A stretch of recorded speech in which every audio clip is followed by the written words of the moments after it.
जी हमें मंजूर है आपका ये फैसला,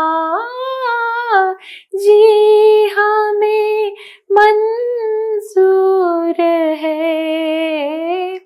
आपका ये फैसला। कह रही है हर नजर बंद पर शुक्रिया, हंस के अपनी जिंदगी में कर लिया शामिल मुझे, दिल की धड़कन ठहर जा, मिल गई मंजिल मुझे आपकी नजरों ने समझा।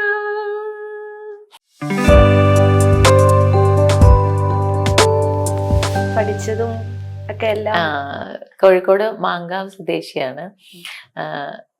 ഉപ്പ ശരിക്കും കോതമംഗലം നെല്ലിക്കുഴി ഭാഗത്താണ്. ഞങ്ങൾ മണിയാട്ടുകുടി ഫാമിലിയാണ്. ഉപ്പയും ഉപ്പയും ഉമ്മയും ബ്രദേഴ്സും എല്ലാവരും കോഴിക്കോട്ടേക്ക് പണ്ടേ ഷിഫ്റ്റ് ചെയ്തിട്ട് അവിടെ മരക്കച്ചവടമൊക്കെ ചെയ്തിട്ട് അങ്ങനെ ശരി ഞങ്ങളുടെ കമ്പനിയിൽ വർക്ക് ചെയ്ത് എൻ്റെ ഉമ്മയുടെ ഉപ്പയുടെ കമ്പനിയിൽ ജോലി ചെയ്തിരുന്നതാണ് മാമുക്കായ. അന്ന് മരത്തിൻ്റെ പണിയിലായിരുന്നു. അത് എൻ്റെ ഉമ്മയുടെ ഉപ്പയുടെ കമ്പനിയിലായിരുന്നു. അപ്പോൾ ഉപ്പ അവിടെ സെറ്റിലായി കഴിഞ്ഞിട്ടാണ് ഉമ്മാനെയൊക്കെ അവിടെ നിന്ന് കല്യാണം കഴിച്ചാൽ ഞങ്ങൾ കോഴിക്കോട്ടുകാരാവുന്നത്. ശരിക്കും ഉപ്പയുടെ ബ്രദേഴ്സൊക്കെ അവിടെ നിന്ന് തന്നെ ഇപ്പം കുറേ പേര് അവിടെ തന്നെ ഉണ്ട്.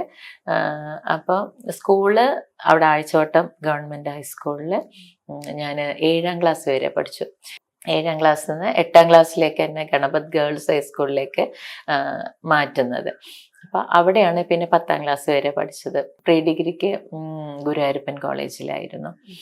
അവിടെ BSc ബോട്ടണി ഫസ്റ്റ് ഇയർ ആയപ്പോഴാണ് കല്യാണം കഴിഞ്ഞത്. അത് കഴിഞ്ഞ് എറണാകുളത്തേക്ക് വന്നു. ഹിന്ദുസ്ഥാനി ക്ലാസിക്കൽ മ്യൂസിക് ഗസൽ. जी हमें मंजूर है आपका ये फैसला, जी हमें मंजूर है आपका ये फैसला। कह रही है हर नजर बंद पर शुक्रिया, हंस के अपनी जिंदगी में कर लिया शामिल मुझे, दिल की धड़कन ठहर जा, मिल गई मंजिल मुझे आपकी नजरों ने समझा. നമ്മളറിയാതെ നമ്മളെ പ്രണയത്തിലേക്ക് എത്തിക്കുന്നു. അതെ, ഗസലിന്റെ ഒരു വേദനയുള്ള ഒരു പ്രണയം ഗസലില് നമുക്ക് ഒരുപാട് കാണാൻ പറ്റും. ഗാലിബിന്റെ ഒക്കെ ഗസലുകളായിരുന്നു എനിക്ക് കൂടുതൽ ഇഷ്ടം. അപ്പൊ ഞാൻ ഗാലിബിന്റെ ഒരുപാട് വായിക്കാറുണ്ട്. ഒരിക്കലും ഡൽഹിയിൽ പോയപ്പോ അവരുടെ അത് ഗാലിബ് മരിച്ചു അവിടെയൊക്കെ പോയിട്ടുണ്ടായിരുന്നു. ആ ഖരാനെയൊക്കെ ഒന്ന് കാണാൻ വേണ്ടിയിട്ട് കൊതിയായിട്ട് പോയിട്ടുണ്ടായിരുന്നു. യാത്രകൾ നമുക്ക് ഒരുപാട് എഴുതാൻ കുറെ കാരണങ്ങൾ കിട്ടാറില്ലേ? നമ്മളിങ്ങനെ പോയിക്കൊണ്ടിരിക്കുമ്പോൾ എനിക്ക് തോന്നുന്നു വേറൊരു ലോകത്തിലേക്ക് നമ്മളെ കൊണ്ടുപോകുന്ന പോലെ യാത്ര പലപ്പോഴും എനിക്ക് ഉപകാരപ്പെട്ടിട്ടുണ്ട്. ആ യാത്രയിൽ ഞാൻ എഴുതിയിട്ടില്ലെങ്കിലും പോയി വന്നു കഴിയുമ്പോൾ ഒരു യാത്രയിലെ അനുഭവങ്ങൾ കുറച്ച് നമുക്ക് എഴുതാനുള്ള ഒരു ഇൻസ്പിറേഷൻ എനിക്ക് യാത്ര എന്ന് പറഞ്ഞാൽ വണ്ടി സ്റ്റാർട്ടായി കഴിഞ്ഞാൽ എനിക്ക് അതിൽ കയറിയിരിക്കണം എന്നുള്ള ഒരു അവസ്ഥയാണ്. ഹസ്ബൻഡിന്റെ കൂടെ എവിടെയാണെങ്കിലും പോവാറുണ്ട്. എപ്പോഴും യാത്ര തന്നെയാണ് കൂടുതലും എനിക്ക് ഇഷ്ടമുള്ളതും അത് തന്നെയാണ്. കലയും നമ്മുടെ കുടുംബജീവിതവും കൂടി ഒരുമിച്ച് കൊണ്ടുപോകണമെങ്കിൽ നമ്മൾ ഒരു സ്ത്രീ തന്നെ വിചാരിക്കണമെന്ന് വിശ്വസിക്കുന്ന ആളാണ് ഞാൻ. ഒരു വീട്ടിലെ എല്ലാ കാര്യങ്ങളിലും സ്ത്രീ ഇല്ലാണ്ട് അങ്ങനെ ഒരു സംഭവം ഒരു അപൂർണമായിരിക്കും. അപ്പോൾ അതിനെ കൊണ്ട് നമ്മൾ എനിക്കിത് എഴുതണം അല്ലെങ്കിൽ എനിക്കിത് വരയ്ക്കണം എന്നുള്ള ഒരു കലഹമല്ല ശരിക്കും ഒരു സ്ത്രീയുടെ ഭാഗത്തു നിന്ന് ഉണ്ടാവേണ്ടത്. കാരണം അവൾക്ക് ഒരുപാട് കടമകൾ നിർവഹിക്കാനുള്ള ആളാണ്. ഒരു ഭാര്യ എന്ന് പറഞ്ഞിട്ടുണ്ടെങ്കിൽ ഒരുപാട് കാര്യങ്ങൾ ആ വീട്ടിൽ അവർക്ക് എന്നിലെ കലാകാരി അല്ലെങ്കിൽ ഉമ്മച്ചി ഒരു ചിത്രം വരയ്ക്കുന്ന ആൾ അല്ലെങ്കിൽ എഴുതുന്ന ആൾ എന്നതിലുപരി എൻ്റെ ഹസ്ബൻഡിനും എൻ്റെ കുട്ടികൾക്കും വേണ്ടത് നല്ലൊരു ഭാര്യയും നല്ലൊരു ഉമ്മയാണ് വേണ്ടത്. അപ്പം അത് നമ്മൾ എത്രത്തോളം മനോഹരമായിട്ട് അവർക്ക് കൊടുക്കുന്നോ അതിൻ്റെ ഇരട്ടിയായിട്ട് നമുക്ക് നല്ല ഭംഗിയുള്ളത് നമ്മുടെ പാഷൻ നമ്മുടെ ഇഷ്ടത്തോടു കൂടി ചെയ്യാൻ പറ്റും എന്ന് വിശ്വസിക്കുന്നു. അവിടെ ഒരു കലഹത്തിൻ്റെയോ അല്ലെങ്കിൽ ഒരു ഇട്ടെറിഞ്ഞ് പോകുന്നതിൻ്റെയോ ഒന്നും ഒരിത് വരാൻ പാടില്ല എന്നാണ് ഞാൻ വിശ്വസിക്കുന്നത്. അവിടെ ഒരു കലഹം വരേണ്ട ആവശ്യമില്ല. നമ്മളെ മനസ്സിലാക്കിയിട്ട് മുന്നോട്ട് പോവുകയാണെങ്കിൽ മനോഹരമായൊരു കുടുംബ ജീവിതത്തോടൊപ്പം കലയും കൊണ്ടുപോകാം എന്നാണ് വിശ്വസിക്കുന്നത് ഞാൻ. തീർച്ചയായിട്ടും ഇതൊരു വലിയൊരു എന്താ പറയുക, എല്ലാവർക്കും ഒരു നല്ലൊരു വാക്കുകളാണ് അതാ കിട്ടിയത്. കാരണം കുടുംബജീവിതവുമായി പോയിട്ട് കലയിൽ നിന്ന പലവരും ഇന്ന് കലയിലില്ല. ചിലവർക്ക് കല കൊണ്ടുപോകാൻ കഴിയുമോ എന്ന് വിചാരിച്ച് പേടിച്ചു മാറി നിൽക്കുന്നവരുമുണ്ട്. അതൊരു വലിയ അങ്ങനെ ഉള്ള കാര്യങ്ങൾ കേൾക്കുന്നതുകൊണ്ടാണ് ഞാൻ കൂടുതലും ഇതിന് പ്രാധാന്യം കൊടുത്തുകൊണ്ട് തന്നെ ചെയ്യുന്നത്. അല്ലെങ്കിലും എൻ്റെ മനസ്സിൻ്റെ ഉള്ളിൽ ഈ കുടുംബം എന്നുള്ളത് അതൊരു വലിയ മനോഹരമായൊരു സങ്കല്പമായിരുന്നു. അത് ചെറിയ കുഞ്ഞായിരിക്കുമ്പോൾ മുതലേ ഇങ്ങനെ കുടുംബജീവിതവും സന്തോഷം അതിനൊക്കെ കൂടുതൽ മുമ്പിൽ പ്രാധാന്യം കൊടുക്കുന്നത്. ഏതൊരു പ്രശ്നങ്ങളുണ്ടാവുന്ന ആളുകളോട് ഞാൻ സംസാരിക്കുമ്പോൾ അവരതിൽ നിന്ന് പിന്തിരിപ്പിച്ച് നന്നായിട്ടൊരു ജീവിതം കൊണ്ടുപോകാൻ പറഞ്ഞ് മനസ്സിലാക്കി കൊടുക്കാൻ പോലും ആഗ്രഹിക്കുന്ന ഒരാളാണ് ഞാൻ. തനിമയിലെ ഭാരവാഹി കൂടിയാണ്. അതെ. എങ്ങനെ അത്ര വലിയ ഒരു പ്രസ്ഥാനത്തിൽ നമുക്ക് കാര്യങ്ങളെ എത്തിക്കാൻ കഴിയുന്നു? അതെ.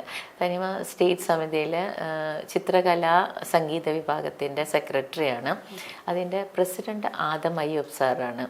പിന്നെ ഒരുപാട് നല്ല കഴിവുറ്റ ആളുകൾ നയിച്ചു കൊണ്ടുപോകുന്ന ഇപ്പോൾ ഫൈസൽ സാറാണെങ്കിലും സലീം സാഹിബാണെങ്കിലും എല്ലാവരും ഒരു വലിയ കഴിവുറ്റൊരു പിന്നെ ജമീൽ അഹമ്മദ് മാഷ് എന്താ പറയുക ബ്രില്യൻ്റ് ആയിട്ടുള്ള കുറച്ച് നല്ല അറിവുള്ള കുറേ ആളുകളുടെ ഒരു കലാസംഘടനയായിട്ട് എനിക്ക് തോന്നിയിട്ടുള്ള ഞാൻ തനിമയിലേക്ക് വന്നപ്പോൾ എനിക്ക് തോന്നിയിട്ടുള്ള അവിടെ നമ്മൾ സംഘടിപ്പിക്കുന്ന ക്യാമ്പുകളിലാണെങ്കിലും ഒരുപാട് നല്ല പ്രശസ്തരായ ആളുകളെ കൊണ്ട് ആണ് ക്ലാസ് എടുപ്പിക്കുന്നത്.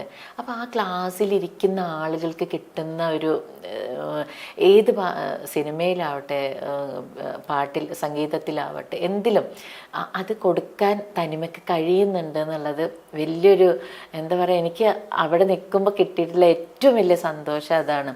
ഇന്നും കലാകാരന്മാരെ നന്നായിട്ട് പ്രോത്സാഹിപ്പിച്ചുകൊണ്ടിരിക്കുന്ന വളർന്ന് ഉയരങ്ങളിലേക്ക് എത്തിക്കൊണ്ടിരിക്കുന്ന ഒരു കലാ സംഘടന തന്നെയാണ് തനിമ. അതിലെനിക്ക് ഇത്രയും വലിയൊരു സ്ഥാനം വഹിക്കാൻ കഴിഞ്ഞത് തന്നെ വലിയ സന്തോഷമാണ്.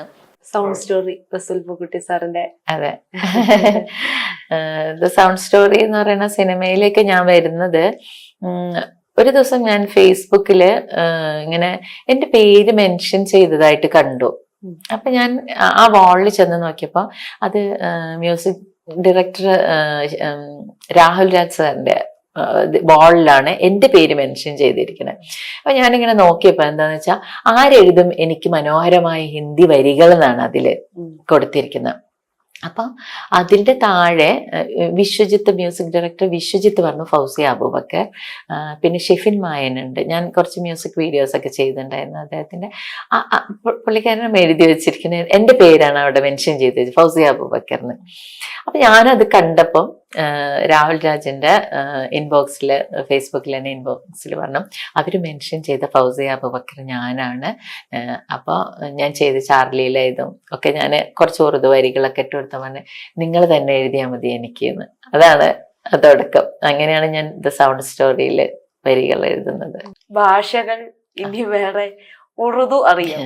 വേറെ ഏതെങ്കിലും ഭാഷ പഠിക്കുന്നുണ്ടോ? പഠിക്കാൻ ഭാഷകൾ പഠിക്കുന്നത് ഒരു വല്ലാത്ത എന്താ ഭ്രാന്തമായ ഇഷ്ടം എന്നൊക്കെ പറയും. നമുക്ക് എന്തിനോടാ ഏറ്റവും കൂടുതൽ ഇഷ്ടം? യാത്രകളും ഭാഷകളുമാണ്. ഏത് ഭാഷ എനിക്ക് പഠിക്കാൻ കഴിയും തോന്നുന്നത് അത് ഞാൻ പഠിച്ചെടുക്കുക എന്നുള്ളതാണ്.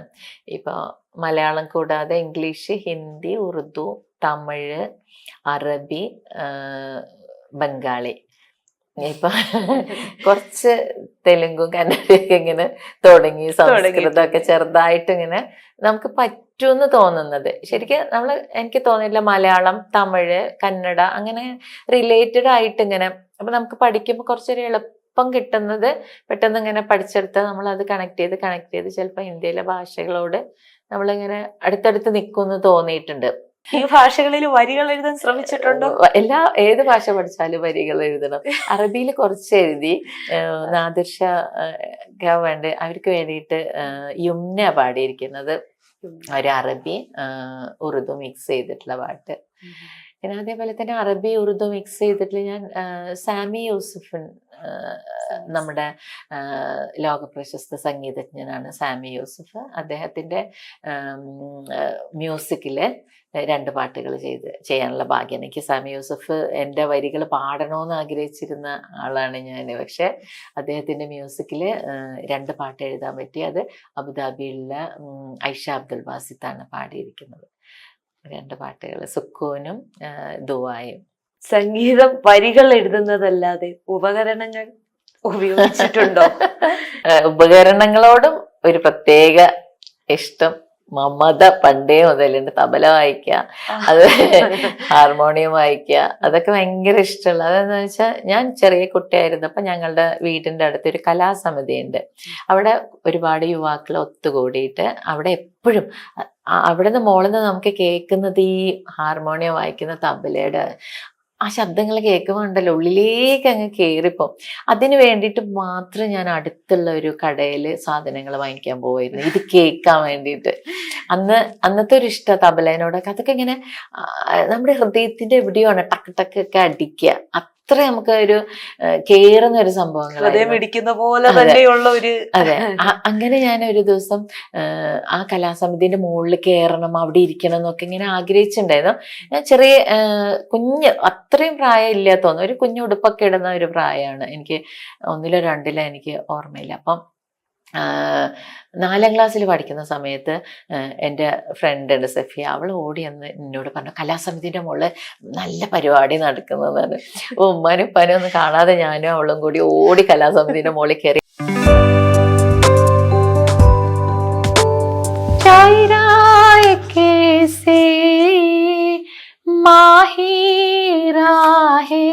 ബിബി ആയിഷ, अम्मी आयशा, हैरत अंगेज यादाश की मालिकी बीबी आयशा, अम्मी आयशा, इतनी कम उम्र में नबी की लगी हुई है आयशा, आयशा आयशा अम्मी आयशा.